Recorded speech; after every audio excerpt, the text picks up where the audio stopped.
Hi everyone, it's Miss Amanda from the Monrovia Public Library. And did you know that this time of year is my favorite time of year?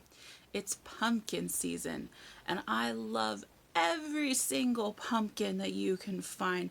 I love big pumpkins and small pumpkins and pumpkins with little warts and bits and bobs on them, and I love gourds and squash and every single pumpkin that you can find.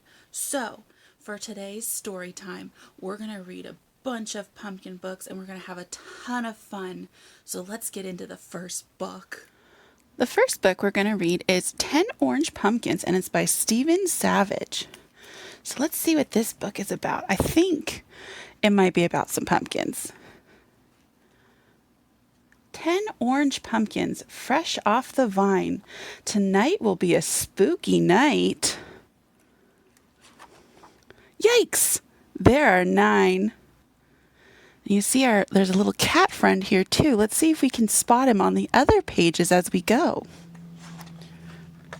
9 orange pumpkins sit outside the gate. Which one will the mummy choose? Ha! There are 8. Now you got a mummy pumpkin too over here. 8 orange pumpkins beneath a starry heaven. Thunderclouds come rolling in. Flash! There are 7.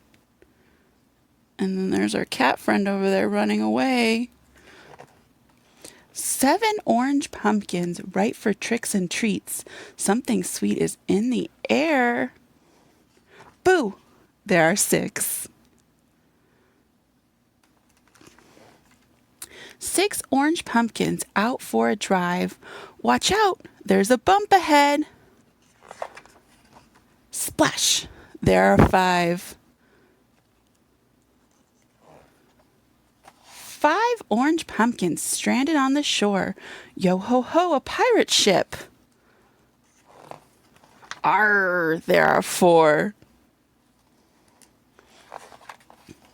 4 orange pumpkins by an old oak tree. Owl swoops down on silent wings. Whoosh! There are 3. 3 orange pumpkins, a pot of witch's brew. This will add a tasty touch. Poof! There are 2. 2 orange pumpkins, a sticky web is spun.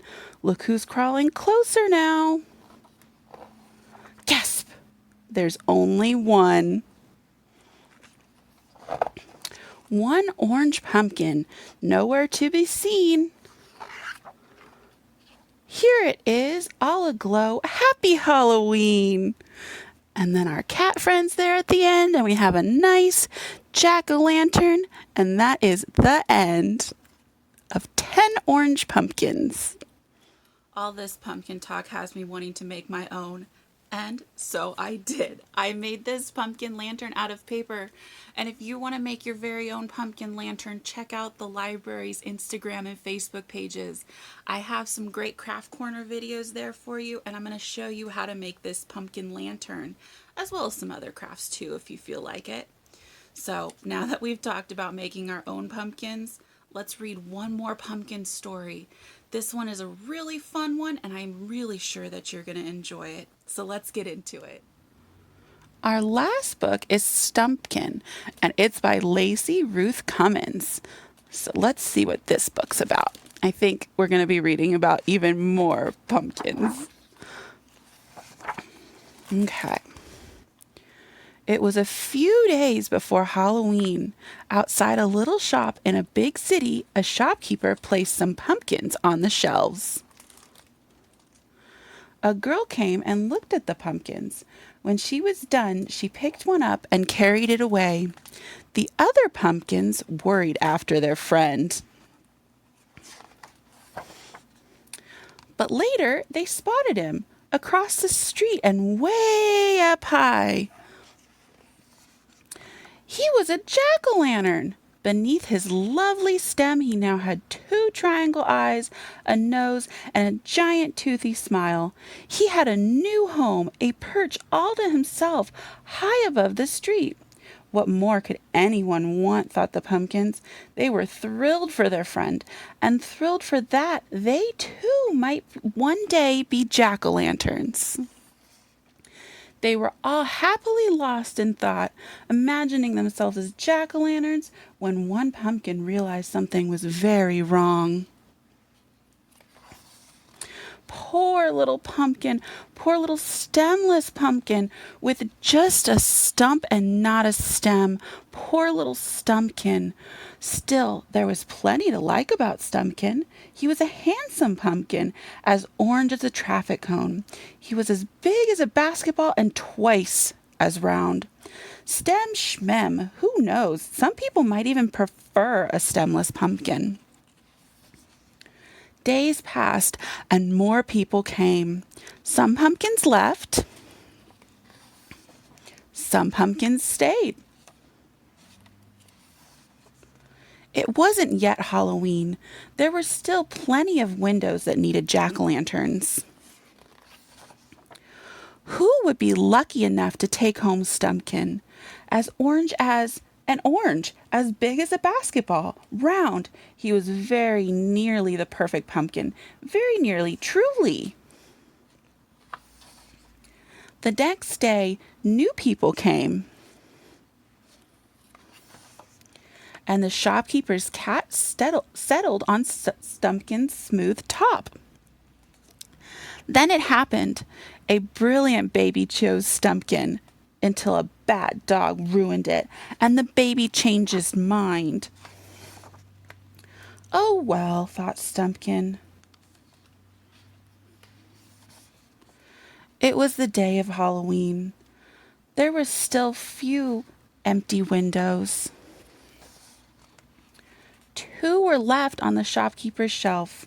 A boy came, and when the boy left, Stumpkin remained. The gourd, thought Stumpkin. I guess that's that. It was Halloween night, and the shop had closed. There were no more days left. Look, even the gourd has a jack-o'-lantern face. The shopkeeper scooped up poor Stumpkin and carried him off. Uh-oh, is that the end? That can't be the end. We gotta find out what happens to Stumpkin. Oh, what do you think this is? And, oh, now there's 2. Stumpkin wouldn't be getting a window, and he wouldn't be getting a new home. He already had a home. And that made Stumpkin very happy. Where do you think Stumpkin ended up? Do you think he got to stay at the shop and be the shopkeeper's jack-o'-lantern? And it looks like he gets to pass out candy to all these trick-or-treaters too. So I think this is a very happy ending. What a good book. That was Stumpkin, and it was by Lacey Ruth Cummins. Thank you for joining me today to read about pumpkins. I had a lot of fun, and I hope you did too. And I also hope that you have a safe and fun Halloween season. It really is my favorite time of year. So I hope you enjoy it, and I'll see you next time. Bye! Our curbside book pickup service has resumed, so if you'd like to check out any of the books that were read today or any other books from our library, all you need to do is visit our online catalog and sign in with your library card number and your 10-digit phone number. Then you can search for the books you'd like and click on the title of the one that you'd want. Once you find it, there'll be a button that says reserve this item. Hit that and we will let you know when your item will be ready for pickup.